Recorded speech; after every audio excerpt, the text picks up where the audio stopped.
Hey everybody, the Captain here, and this is a video request. And as always, if you have a video request, you can go to assholeconsulting.com, my website, and it doesn't even have to be a video request. If you just need guidance and wisdom on the cheap and for a fraction of what the real consultants are going to charge you, go to assholeconsulting.com. I have a very high satisfaction rating. The video request we got from Jake, and Jake writes, I have a video request. In the video, Have You Been There? You made a statement about how people who go to Africa on faux charity missions distort price signals. I was wondering if you could expound on that. I also wanted to ask what can be done if going to Africa like the way you described in the video is not efficient. What does Africa need to truly grow like the Asian tigers? I also wanted to know your view on third world debt and how it can be eradicated. So we've got three different questions here. The first one, what do you mean by distorting prices or distorting price signals? Prices, a lot of people just say, well, the price is a price. A Big Mac costs $5 or whatever. Well, prices are much more important because it's conveying lots of information that ultimately ends up being the price of a good or a service. And included in that is like your costs, your expenses, labor, raw materials, not to mention profits, cost of capital, and then demand. It also measures demand for a certain product, right? And again, people don't really think much about prices, but they're very important because it tells you, okay, where can I invest my money? What should I buy? What should I not buy? And a perfect example, if you want to read about, I wrote about when I did security for the Saudis, not me personally, I was part of a security team. They have so much money, they are unable to judge value. They really have so much. They come in, they fly in, and they have a cargo plane loaded up with crap they buy, cars, whatever. They have so much money that one of the wives, bought a case of hand sanitizer at Walmart. And at first I was like, well, why is she going to Walmart? She should go to Nordstrom's or Dayton's or something like that. I said, well, maybe she's, I said, oh, are those alms for the poor? Is she going to bring that back? And they're like, no, she's just going to keep it. I'm like, well, she's never going to use that amount of hand sanitizer. It doesn't matter. Since they lack any value to, I'm not talking moral value, I'm talking financial value. That woman buys an entire crate, which wastes it. I mean, completely wasteful. They also will buy brand new Mercedes. There's several stories you can hear about how some prince or some Saudi rich guy or gal, well, not the gal, they don't drive, but he'll drive a brand new Mercedes and they'll just leave it in the desert because guess what? It ran out of gas. And it doesn't even dawn on them, like, this is a very valuable car. We should, probably bring it back. They can just get another one. So, now that's an extreme example, but if you dull or mute the economy's senses to the real cost of things, to prices, you can no longer allocate and make wise decisions. You can no longer allocate resources efficiently, all right? And so what we worry about with price distortions is primarily here in the first world, U.S. and Europe and Japan and all that, is central banking policy. The Federal Reserve and the European Central Bank, they just print tons, trillions and trillions of money. They also, in doing so, you flood the lendable dollar markets, the loan market, the bond market. You have very low interest rates. Well, those interest rates are artificially low. And you'd say, well, if we didn't have this interruption, if we didn't have this intervention, then we'd know what the true cost of borrowing money was. We'd know what the true interest rate was. You saw this happened before, after the recession. Remember how everyone thought it was George Bush, was like that horrible recession in, what was it, 2000? I can't remember. My history is off. Yes, 2008, whatever. Anyway, we had that very lame recession. So what they did is they lowered interest rates in the early 2000s. The Federal Reserve did. And that was below what it should have been. And then what ended up happening, not only did the Fed lower short-term interest rates, there was a recession, there wasn't that much demand. Demand for borrowable dollars, lendable dollars went down. And so you had these artificially low interest rates, and that triggered the housing bubble. See? So you can see where these things have problems. Now, in the case of Africa, it's a little bit different. It's not so much housing, although it does have that, or interest rates or central bank policy. It's more when we go in there and flood these African nations with aid, specifically two things really get hammered. One, agriculture, and then two, clothing and textiles, because you're giving clothes and you're giving food and you're giving aid. Now, money in general, like what it does is it disincentives anybody from starting a business to produce agriculture, crops, and clothes. Because, like, why would you do it? We get it for free here from the Americas. We got all these charity people. We got all these Christian organizations flooding our market with used clothes or even new clothes, and we get free food. Why would I stud? Why would I can't beat the price of free. So what that does now is that eliminates any incentive for Africans to go into agriculture, set up textile mills, things that would actually start creating an industry, creating an economy. And that hurts employment. That hurts actual production. So since they never invest the money to start their own agriculture. I'm not saying they don't have farms. I'm just saying you can see where it moots some areas. You never get the infrastructure in there for them to actually grow and become independent on their own. So that's where price distortion comes in really bad. There was a Kenyan economist who was like, "Do not send us any more aid. We could have worked. We could have had jobs to do that." So there's that. I took my notes here. The worst, though, bubble that comes from this, and this is very dark, but it's sad, and this is true. And if we don't talk about it, you're just going to have millions more, billions more of Africans in the future suffer. And that is, you also create a human bubble. When you get, a very starving nation, sometimes there's genocide or famine or whatever. You could say Ethiopia, you could say Rwanda, whatever. And you go in there, and this population is on the verge of starvation. That should tell you something, all right? I'm not it's not that I like Darwinism or something, but if people can't survive, they can't survive. And when you go in and you intervene, especially in very impoverished places, what you do is you unfortunately keep people alive just a little bit longer, and when you do that, then they have more children, which already puts more stress and strain on an economy or lack of economy thereof that is already stressed out.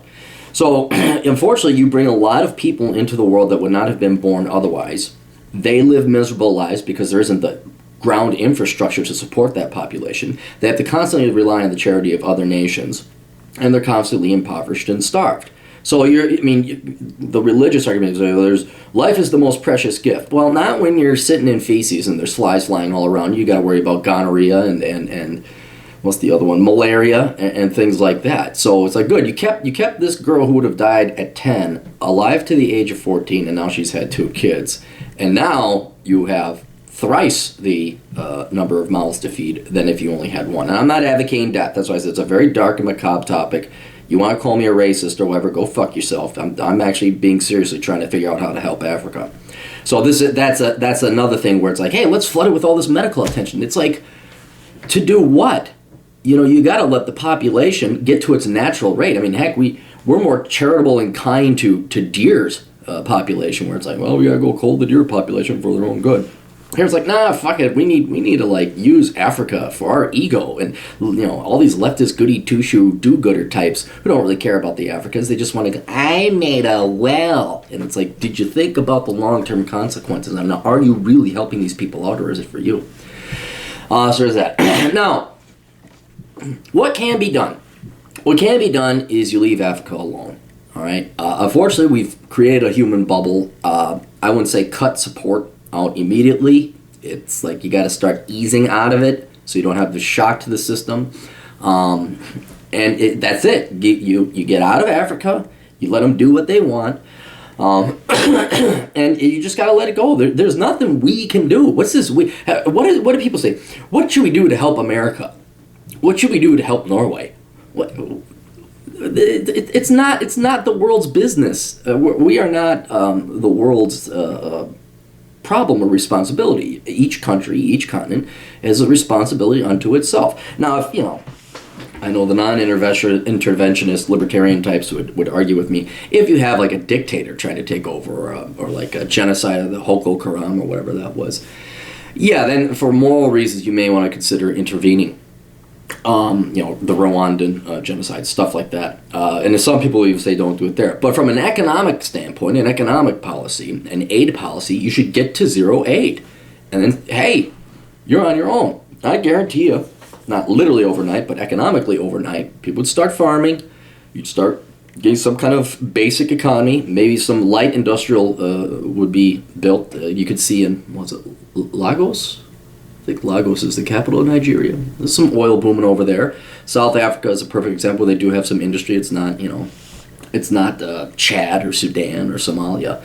But you just let them be, and they'll do it. They'll come through. And if those who don't. Those who do. I mean, that's the real world. And sorry, I mean, unfortunately, that what would the goody two shoe wannabe faux caring Christians and liberals and leftists and Peace Corps type people do? If, that's like their free vacation. They got to go there. Plus, they get to like get out of jail free. Say, I went to Africa. I'm not racist. That's what they're really doing it for. But anyway, good luck getting them and their egos to accept that fact and put Africans first ahead of themselves. That would be it.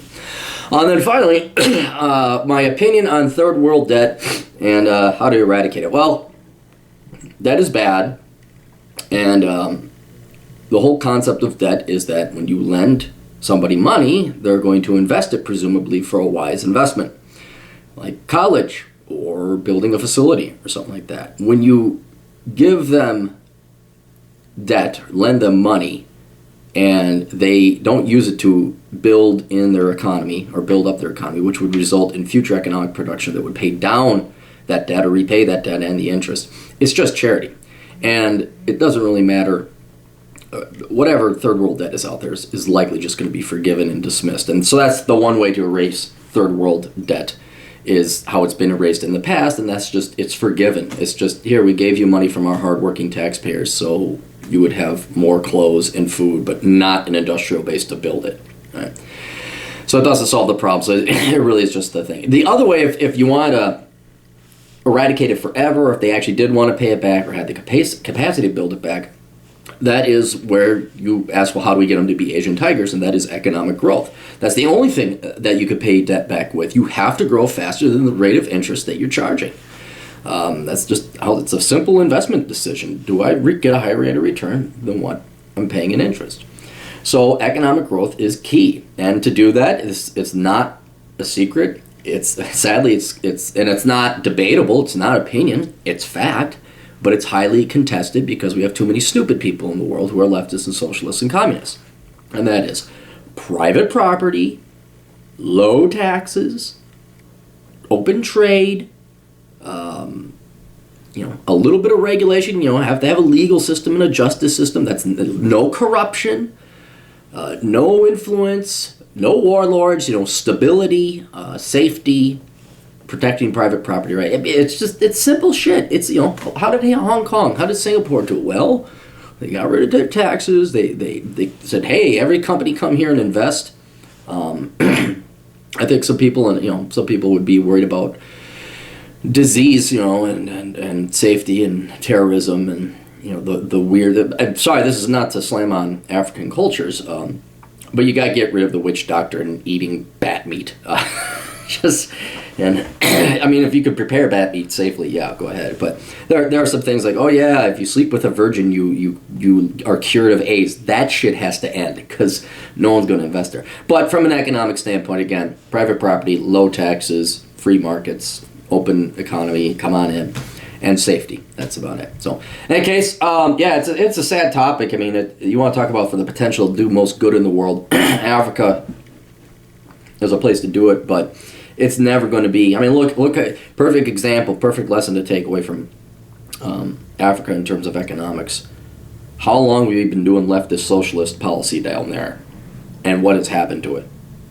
I mean, really, it doesn't work. It just does. I mean, you could say Detroit is the same thing, or pick your liberal towns that are going out of business and going bankrupt.